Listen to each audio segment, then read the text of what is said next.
বলছি মা, ওই বাসন মাজার সাবানটা শেষ হয়ে গেছে। বাসন মাজার সাবানের জন্য পয়সা দিন, ভিমবারটা শেষ হয়ে গেছে, আনতে হবে। আমাকে 10 টাকা দিন তাড়াতাড়ি। বাসন মাজার সাবানটা শেষ করে দিয়েছ?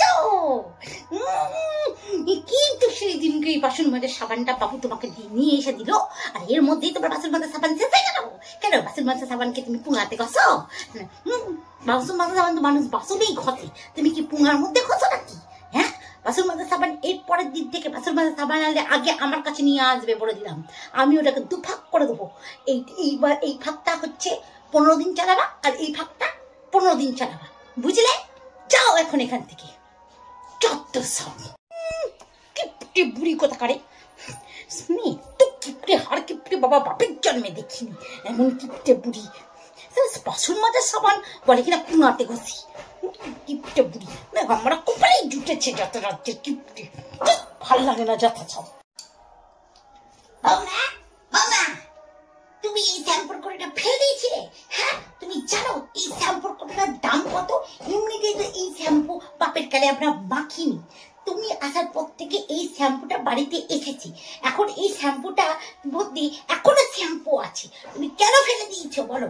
এই শ্যাম্পুটার মধ্যে এখনো আমি জল ভরবো, জল ভরে এরকম করে হিকালেই তারপরে মুখে টিপলেই শ্যাম্পু বেরোবে। হ্যাঁ, তোমার সাহস তো বলি জানি, শ্যাম্পুটাকে তুমি বাইরে ফেলে দিয়েছো। কি হলো কি? এক্ষুনি আমার হাত থেকে ফোনটা পড়ে যাচ্ছিল। উফ, এত জোরে আপনি চিৎকার করেন না। কি হয়েছেটা কি? আর শ্যাম্পু, ওই শ্যাম্পুটার মধ্যে শ্যাম্পু নেই, শ্যাম্পু শেষ হয়ে গেছে। ওই শ্যাম্পুটার মধ্যে আর কিচ্ছু নেই। ওটার মধ্যে জল বেরোলে কি আর শ্যাম্পুটা থেকে কিছু বেরোবে? চুলে আর কিছু হবে না। উফ, ওটাকে নিয়ে না আর পারা গেল না। সত্যি আপনি এত হার কিপটাবো কেন করেন? হ্যাঁ, আপনি এত হার কিপটাবো কেন করেন? যত রাজ্যের কিপটে দেখেছি, আপনার মতো এরকম হার কিপটে দেখিনি। শয়তান, বিরক্ত লেগে যায়। একটু শান্তি মনে বসে ফোন দেখবো, তাতেও সহ্য হয় না। সারাক্ষণ হা হা হা হা করে চিল্লাতে থাকবে। বিরক্তিকর বুড়ি, বিরক্তিকর বুড়ি, কিপটে। বাপের কালে দেখেছ এরকম শ্যাম্পু? এখানে এসে তো আমার বাবুর পকেটে মেরে ভালোই তো পয়সা ধাসাচ্ছে। সে বলে কিনা এই শ্যাম্পুটার মধ্যে নাকি কিছু নেই। আরে শ্যাম্পুটার মধ্যে আমি এখন জল ঢেলে এতটা করে দেবো, তাহলে একটু এমনি করে ঝাঁকালেই তো শ্যাম্পুর জলেই ভালো মতো চুল পরিষ্কার হয়ে যাবে।